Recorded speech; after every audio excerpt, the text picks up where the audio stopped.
What is up? A little Cyclone Fanatic pregame show here from the Wild Rose Casino Studios as Iowa State takes on Baylor today. The return of Larry Eustace in Hilton.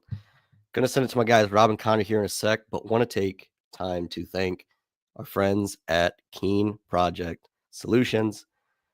Keen Project Solutions celebrating 10 years of innovation serving ag, industrial, and commercial customers with pride. We're hiring engineers and project managers who want to do more than just work. They want to make a difference. Be part of a team that values your dedication and turns your expertise into impactful solutions. Visit thinkdifferentthinkkeen.com today to apply. That's Keen Project Solutions. Great people make a great company. And of course, our guys, Chase and Clay Natuzal over at Raymond James Financial. Thanks to Raymond James Financial Advisors Clay and Chase Natuzal, family lifelong Cyclone fans, assisting clients with their financial needs for over 32 years with offices in Carroll, Ames, and Ankeny. Connect with Clay and Chase Natuzal at raymondjames.com/Natuzal. And of course, our friends over at Channel Seed, title sponsor of pregame and postgame all season long here on Cyclone Fanatic for both the men and women.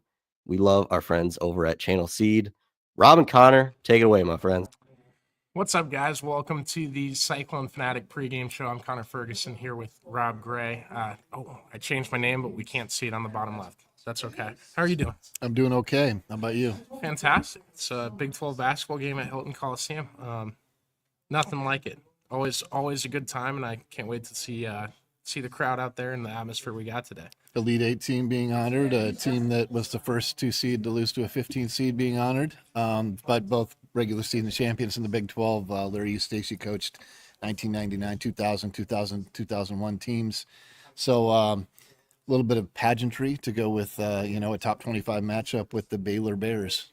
Yeah, absolutely, and you would know those teams a lot better than I would. I was 1 and 2 years old. I when watched those all teams those were going games. on. Yep. I just watched the clip that Jake Bren shared from Local 5's vault, and it's crazy watching that style. It felt like an NBA street video game that I have when I was a kid. Like that's what it looked like when I was watching. So. I can't wait to see them honored and see the crowd's reaction to it because there's a lot of people that obviously grew up with more fond memories of that team than what I got, kind of the back end storytelling of all of it. But I'm excited to see, and it's against the top 25 Baylor team to come in on the matchup today. What do you think of the Bears and what they bring to the table? Well, what they always bring is athleticism and length, and that's no different. Obviously, Baylor's been rebuilt through the transfer portal. You've got Norchad Omir, I believe it's pronounced, double machine at forward. Jeremy Roach, Jaden Nunn, we know him, but I mean a lot of guys that are trying to mesh together. Got blown out by Gonzaga to start the season. They played reasonably well since then. They played a tough schedule like Iowa State, and coming in at 9-3, blew out Utah in their Big 12 home opener. So a lot of we're in a noisy. That's all right. We're in That's noisy. all right. How you doing? Randy Peterson's here, by the way. Randy Peterson says in the hi. house. We're trying to convince him to come on. So I mean, Baylor's always a tough out, but Vegas set this at an 8.5 point. In Iowa State's favor, so it's kind of odd to see that when Baylor comes into town. But the Cyclones have won 4 of the last 5 against Baylor after losing 6 in a row, which was a tough streak. It seemed like Baylor won in Hilton like clockwork for 2 or 3 seasons in a row, and that's been reversed. And I fully expect that that's probably going to Cyclones are probably going to be able to get it done today as well. When I go back to, and it's funny when I replace the schedule on our website. I need to update some scores on that, by the way. When I replace that every year, there's some games that they never change the date in which like the same weekend Iowa State has essentially in most years played Baylor, and I go back to that first Baylor Iowa State game in the Otzelberger era when him and Scott Drew matched up for the first time. I think blizzard around Hilton, and Iowa State was just undefeated.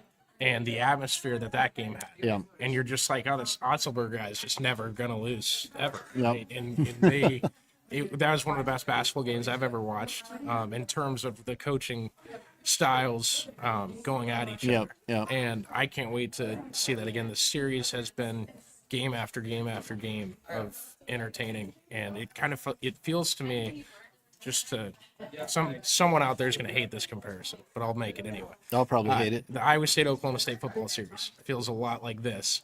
Maybe on two programs that are even more at a higher place nationally. Yeah.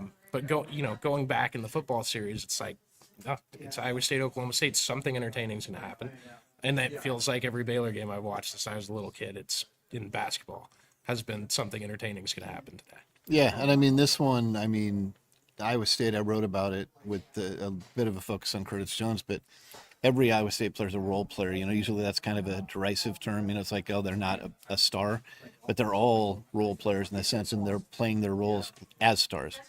From Brant Chatfield's 7 offensive rebounds the last game and more tip outs to Joshua Jefferson's program record tying 8 steals and what Curtis Jones just does all the time, Taman all over the floor. So it's going to be interesting to see that matchup. Got to keep Baylor off the offensive glass. They're always good at that. It's going to be key for Baylor to stay in this game to be able to do that. That's where Joshua Jefferson, Deshaun Jackson, Chatfield off the bench come into play. And if the Cyclones can keep them off the offensive glass, again, this should be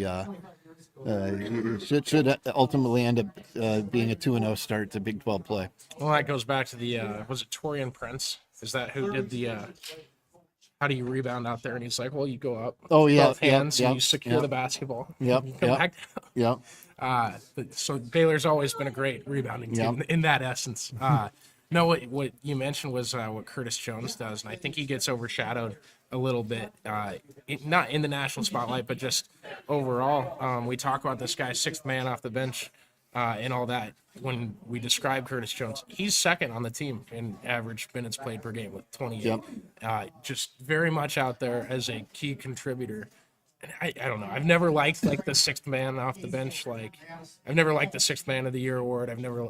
It doesn't exist. TJ referenced it, but it doesn't exist in college basketball, as far as I know, unless it's new. Well, going back, 10, 15 years ago, I think it was talked about kind of the same, but a little differently. But I never got it growing up because I'm like, who cares if you start the game or not? You're just in there at some point. If you have your starting 5 and that's what you go with, the 6th guy, I guess.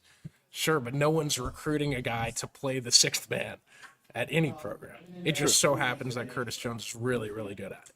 Yeah, and I think Nealon would have been too. He obviously was the first game, and Curtis Jones has done it since, and he gives you that, as TJ said, most consistent production offensively. Keyshawn's pretty close. Obviously, they're both averaging 16.3 points per game.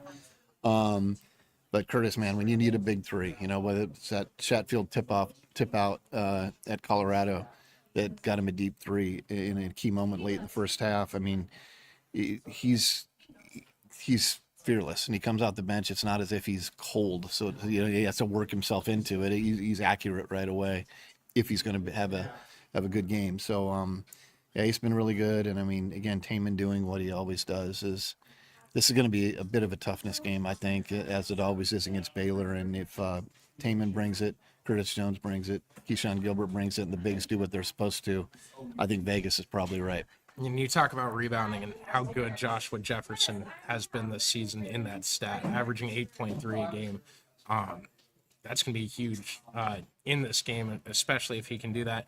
What do you think as far as the rest of the roster goes? We've seen different guys step out during each game, kind of. Who's your pick to do that tonight? I'm going to put you on the spot. So somebody it's a bit tough question. Somebody to be the guy. X factor tonight, yeah. Today, I suppose. It's so tough because it could be just about anyone. I think it's going to be Taman today. I think he's going to be all over the floor. He's averaging over 2 steals a game again. I think he's going to really help be disruptive in that regard. But a 1A in that regard is going to be one of the bigs, and they consistently, 1 or 2 or all 3 of them have been X factors for the Cyclones on this 11-1 start. So expect some big stuff from them too. And by the way, a couple quotes. Location and timing. A couple of Paul tells us Stevie Johnson said it best back in the day about his rebounding numbers. It's just location and timing.